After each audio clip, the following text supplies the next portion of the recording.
Sumainyo ang Panginoon. Ang mabuting balita ng Panginoon ayon kay San Lucas.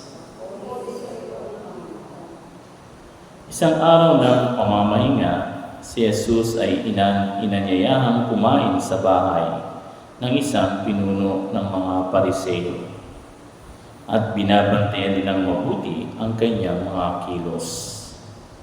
Napansin ni Jesus na ang pinipili ng mga inanyayahan ay ang mga upuang nakalaan sa mga piling panauhin.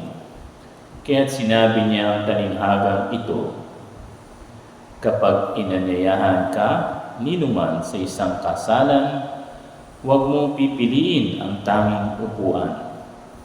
Baka may inanyayahang lalong tanyag kaysa iyo, at lalapit ang nag-anyaya sa inyong dalawa at sasabihin sa iyo, maaari bang ibigay ninyo ang upuang iyan sa taong ito? Sa gayoy, mapapahiya ka at doon malalagay sa pinakaabang upuan. Ang mabuti, kapag nanyayahan ka, doon ka maupo sa pinakaabang upuan, sapagkat paglapit ng nag-anyaya sa iyo, ay kanyang sasabihin, kaibigan, dinig ka sa kabisera. Sa gayon, nabigyan ka ng malaking karangalan sa harapan ng mga panauhin, sapagkat ang nagpapakataas ay ibababa at ang nagpapakababa ay itataas. Sinabi naman ni Jesus sa nag-anyaya sa kanya, kapag naghahanda ka, huwag ang mga kaibigan mo, mga kapatid, mga kamag-anak, o mayayamang kapitbahay ang aanyayahan mo, sapagkat aanyayahan ka rin nila, at sa gayoy nagantihan ka. Kaya kung ikaw ay maghahanda ng isang malaking salo-salo, ang mga pulubi, mga pingkaw, mga pilay, at mga bulag ang anyayahan mo, hindi sila makagaganti sa iyo, at sa gayoy magiging mapalad ka. Gagantihan ka ng Diyos sa muling pagkabuhay ng mga banal. Ang mabuting balita ng Panginoon. Praise be Jesus and Mary. Hindi sila makagaganti sa iyo at sa gayoy magiging mapalad ka. Gagantihan ka ng Diyos sa muling pagkabuhay ng mga banal. Matanong ko nga kayo mga brothers and sisters, masama ba o mabuti ang gumanti? Masama o mabuti ang gumanti? Sabi nga ni Kajimi Santos, that you giant over them. Ha? Siyempre, no? Depende sa pagganti.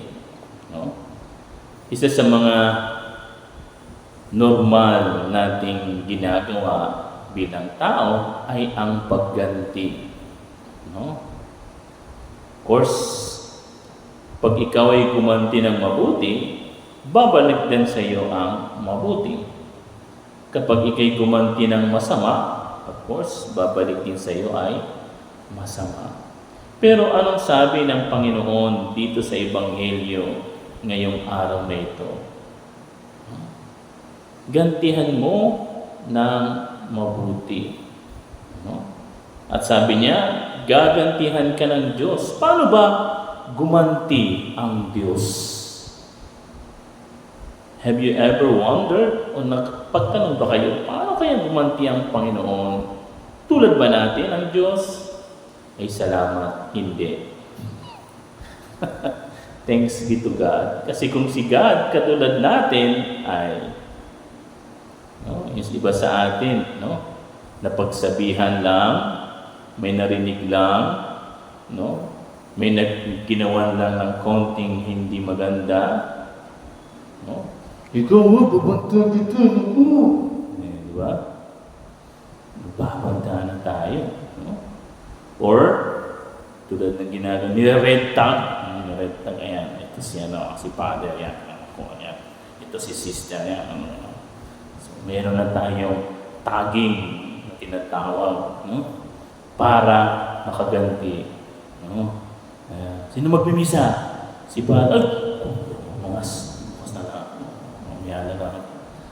Kasi natag na. No? Para makaganti. Pero tama ba yun? Ganun ba si God? Gumanti? Of course not. God never revenge for the bad or evil of someone. Hindi gumaganti ang Diyos para sa ikasasama ng iba. Kundi, ang pagganti ng Diyos ay laging para sa ikabubuti ng tao, ng lahat. Kaya nga, alam niyo, itong napakahuling verse dito sa Gospel, napaka-importante. Akala nyo, parang appendix, kumbaga sa libro, itong sinabi ni Jesus. No, it is important. Because why? Because it shows us how God repays us. Paano gumanti ang Diyos. At siya dapat ang gayahin natin. Hindi yung katabi mo, hindi yung nasa likod mo, hindi yung nanay mo, tatay mo, lolo mo, lola mo. No? Ang gayahin natin, si God. At ito makikita natin sa mga buhay ng mga santo. In the life of the saint, we see how they revenge on those person who persecute them. Isa sa mga napakaganda na life of the saints, especially sa mga kabataan, kung nabasa nyo na, ay yung life ni Saint Maria Goretti. Alam nyo, walang pinakamagandang canonization na nangyari nung canonization ni Saint Maria Goretti. Bakit? Kasi nandoon mismo sa misa, sa banal na misa, ang kanyang mga magulang at yung taong pumatay sa kanya. Na na-convert. Yeah. Ang sabi ni Saint Maria Goretti nung siya'y sinaksak ni Alessio, sabi pa niya, mumultuhin kita. Ganun ba? Hindi. What did he say? What did she said? She said, I will pray for you that you may be converted. Ipagdadasal kita. Kita niyo? Ganyan gumanti ang mga santo. Ganyan gumanti ang mga banal. No? Para sa ikabubuti ng kanyang kapwa. No? At alam niyo, na-convert man talaga si Alessio. Umiiyak siya na nag-testimony, no, dun sa libo-libong tao tungkol sa kabanalan nitong si Saint Maria Goretti. No? May isa pa nga, santo, no, na hindi ko makalimutan yung istorya. I think si Saint, isa sa mga charitable saint, no? Nagpunta siya dun sa namalimos siya, no? Sabi niya, dahil para sa mga bata. Alam niyo, namalimos siya dun sa isang parang beer house. No? Beer house. No? Pagpalimos niya, sabi niya, no, pwede po manlimos para po sa aming mga bata na inaalagaan. Alam niyo, ang ginawa sa kanya ng lalaki, dinuraan siya sa mukha. No? No? At anong ginanti nitong santo ito, itong madre nito? Sinakal mo niya yung lalaki. Siguro kung ikaw yun, ako yun, sinampal mo na yun. No? Anong ginawa niya?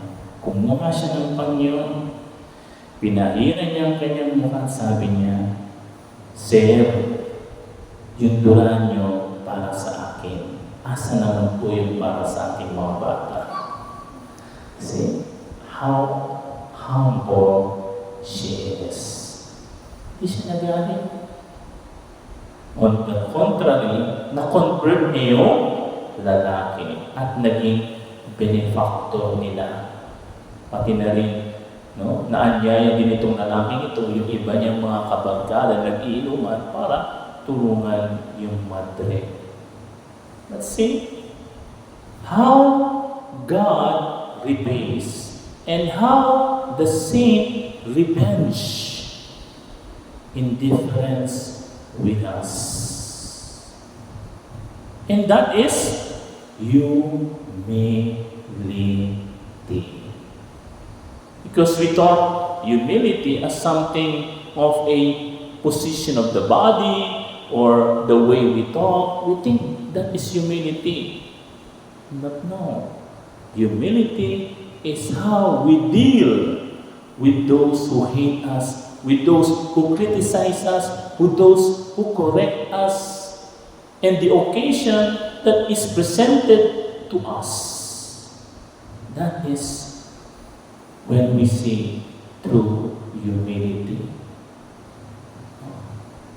Kaya nga, mag-ingat tayo kasi meron din tinatawag na false humility.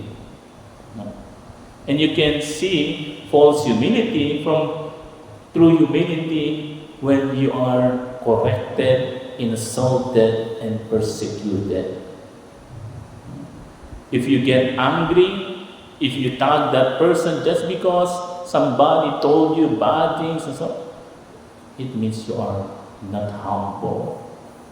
But if you receive persecution, if you receive correction, and you stay silent and reflect upon it and say, anyway, if it is true or not, I offer it to the Lord. Lord, help me to understand. That's humility. No?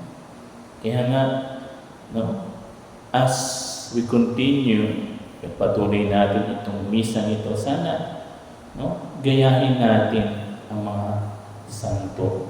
Gayahin natin si Lord kung paano siya gumanti. Huwag natin gayahin yung kapitbahay natin. Sino yan? Nasa natin? Huwag yun. Gayahin natin si God. Because remember, no matter what bad things given to us by the other people, God is always there to repay us. No? Pag hindi ka gumanti, pag ginaya mo yung mga santo, si God mismo ang gaganti para sa iyo. At pag si God ang gumanti, always for our good, always for our best. Praise be Jesus and Mary.